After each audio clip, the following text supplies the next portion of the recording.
Come back to my YouTube channel. Fiza अपना बिस्सा बोरिया गोल करती है और हमेशा के लिए दानिश को छोड़कर चली जाती है। क्या दानिश यहाँ पर फिज़ा को तलाक दे देगा? आज के रिव्यू आप लोगों को बहुत ज़्यादा इंटरेस्टिंग लगेगा और कंप्लीट डिटेल के साथ भी बताएंगे कि फिज़ा के घर में उम्मीद कैसे आएगी। जितने भी हमारे चैनल पर नए लोग हैं जल्दी से हमारे चैनल को सब्सक्राइब कर दें और साथ में लगे बेल के बटन को लाजमी प्रेस कर दें ताकि नई से नई आने वाली वीडियो की नोटिफिकेशन आप लोगों को आसानी के साथ मिल सके। फिज़ा की सास के सामने जब ये असलियत आती है कि फ़िज़ा बच्चा पैदा नहीं कर सकती तो वो यही मौका ढूंढना चाहती थी, क्योंकि वो फ़िज़ा को इस घर से निकालना चाहती थी। वो फ़िज़ा को अपने पास बुलाती है, उससे कहती है कि मुझे जो है इस घर में हर सूरत में बच्चा चाहिए जो तुम नहीं दे सकती। तुम्हारे पास यही मौका है और तुम्हारे लिए भला यही कि तुम दानिश से जो है वो खुद ब खुद दूर हो जाओ, क्योंकि मैं दानिश को इस तरह मायूस नहीं देख सकती। मैं दानिश की किसी और के साथ शादी करवा दूंगी, उस हमारे घर में जो है बच्चा आ जाएगा तो दानिश अपने आप को कवर कर लेगा। फिर ये सोचने पे मजबूर हो जाती है। वो काफ़ी सोच और विचार के बाद ये फैसला करती है कि दानिश की माँ जो है वो ठीक कह रही है, मुझे दानिश से दूर हो जाना चाहिए। वो दानिश को अपने पास बुलाती है, दोनों बहन बैठे होते हैं लान में, एक दूसरे के साथ गपशप कर रहे होते हैं। तो फिज़ा जो है दानिश को कहती है कि भाई तू मुझे तलाक दे दे, मैं तुमसे हमेशा के लिए दूर जाना चाहती हूँ। मैं तुम्हें बच्चा तो नहीं देख सकती, कोई और बेगम आएगी आपको बच्चा दे देगी तो आपकी ज़िंदगी में जो है वो खुशियाँ आ जाएंगी। दानिश जब ये बात सुनता है तो फ़ौरन जो है वह फ़िज़ा को साफ अल्फाज में इनकार कर देता है। उससे कहता है कि भाई मुझे जो है बच्चे की कोई भी परवाह नहीं है, मैं तुम्हारे साथ जो ज़िंदगी है सही तरीके से गुजार सकता हूँ, मैं तुम्हारे साथ खुश हूँ, मैं तुम्हें तलाक नहीं दे सकता। अब देखिए कि दानिश तो फ़िज़ा के साथ मुखलिस है, वो चाहता है कि भाई हमें बच्चा मिले या ना मिले, लेकिन तुम मुझे मिली हुई हो, मुझे और किसी चीज़ की भी ज़रूरत नहीं है। फ़िज़ा उसे कहती है कि भाई ये तुम अभी जो है जज्बात में आकर फ़ैसला कर रहे हो, तुम इस वक्त मोहब्बत में आकर फ़ैसला कर रहे हो, लेकिन कल को तुम्हें पछतावा होगा, तुम्हारे ऊपर बातें होंगी, तुम्हारे ऊपर तंज किए जाएंगे और औलाद के बगैर कोई भी मर्द या मां नहीं रह सकती। हर किसी को औलाद की ज़रूरत पड़ती है और आपको भी औलाद की ज़रूरत पड़ेगी, जिस पर कल आपको एक बात में पछतावा होगा और आप ये फ़ैसला लेकर गलत हो जाएंगे। बस मैंने आज ये सोच लिए कि आज ही जो है मैं तुमसे हमेशा के लिए जुदा हो जाऊँगी, तुम्हें छोड़कर चली जाऊँगी।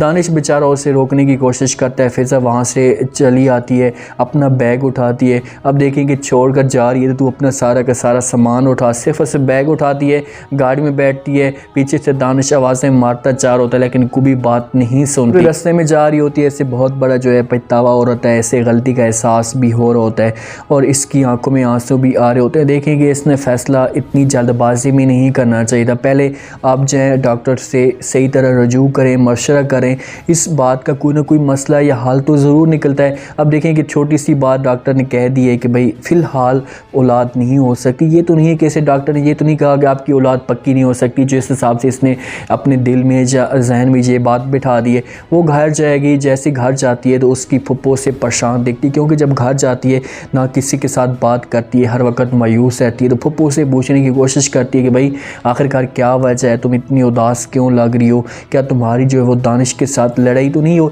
तो फिज़ा सब कुछ बता देती है। उससे कहती कि भाई मुझे मेरी सास ने कह दिया मैं जो है औलाद नहीं दे सकती, तो मेरा इस घर में रहने का कोई भी हक नहीं है। इस वजह से मैंने ये फ़ैसला किया कि बस मैं दानिश से हमेशा के लिए दूर हो जाऊंगी, दानिश के साथ नहीं रहूँगी। अब फिज़ा ने दानिश को ये तो नहीं बताया कि तुम्हारी माँ ने मुझे ये सब कुछ कहा है। नगमा ये बातें सुनती है तो फिज़ा को समझाने की कोशिश करती है। उससे कहती है कि तुमने जो ये फ़ैसला किया है ये गलत किया, तुम्हें ऐसा नहीं करना चाहिए था।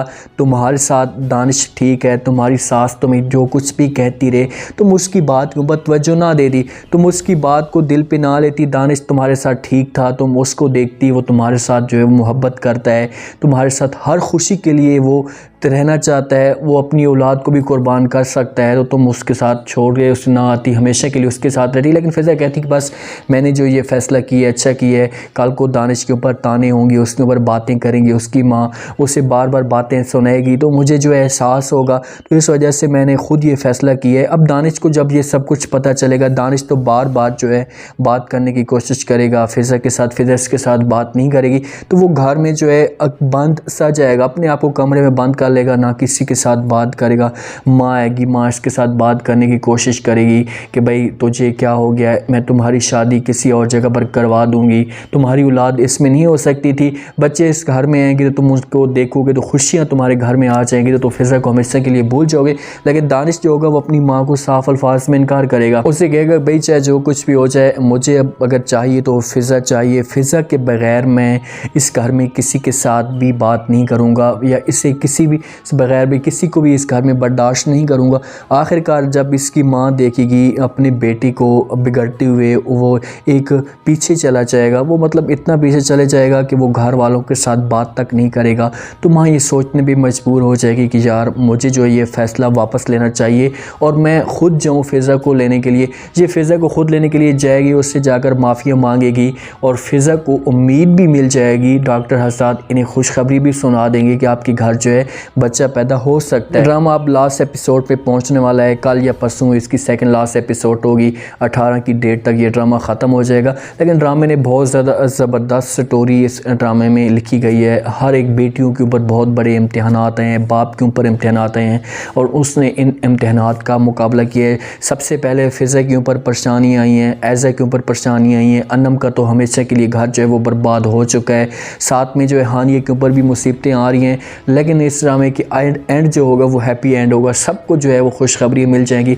ऐज़ा तो अब ऐसा जो है वो साथ के साथ सेट होती जा रही है। साथ ने जिस हिसाब से ऐज़ा से आकर माफ़ी मांगी कि भाई मुझसे जो है गलती हो गई है, मैं अपनी माँ को खुश देखना चाहता हूँ, तो प्लीज़ जो है आप मुझे माफ़ कर दें। तो वहाँ पर ऐज़ा इसे माफ़ कर देगी, इसे कहेगी कि भाई ठीक है, अगर तुम अपने आप को सुधार चुके हो, तुमने अपनी गलती तस्लीम कर ली है, तो मैं तुम्हारे साथ जो है वो रहने के लिए तैयार हूँ। हानी और फ़िज़ा की जो कहानी है वो एक ही है। जब फ़िज़ा की वजह से फ़िज़ा की सास को एहसास होगा, जब दानिश हमेशा के लिए बर्बाद होता जाएगा तो उसे एहसास हो जाएगा, तो वो हानिया को भी अपनी बहू दिल के साथ तस्लीम करना शुरू कर देगी। इस घर में भी खुशियाँ आ जाएंगी। रही अनम की बात, तो अनम के लिए कुछ न कुछ ऐसा रिश्ता आ जाएगा जिस पर अनम जो है अपने आप को ठीक करने की कोशिश करेगी। अनम की सास तो अनम के साथ ठीक हो चुकी है, वो इस बात को मानती भी है कि बेटा मैंने जो है जो कुछ भी आपके साथ पहले किया था वो ऐसा नहीं करना चाहिए था। मेरे आज का ये रिव्यू, आज का ये टीज़र आप लोगों को पसंद आया होगा। आपने कमेंट सेक्शन में बताना है कि आपको ये बेटी ड्रामा कैसा लगता है।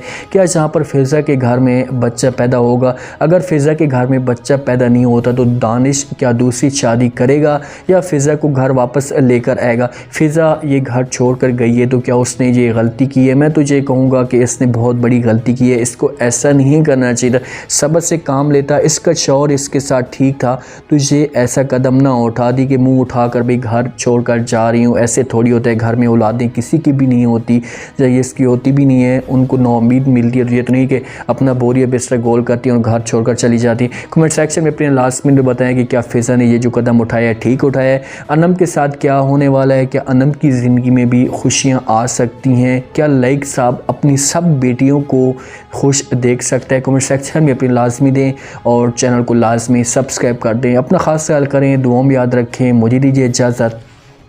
अल्लाह।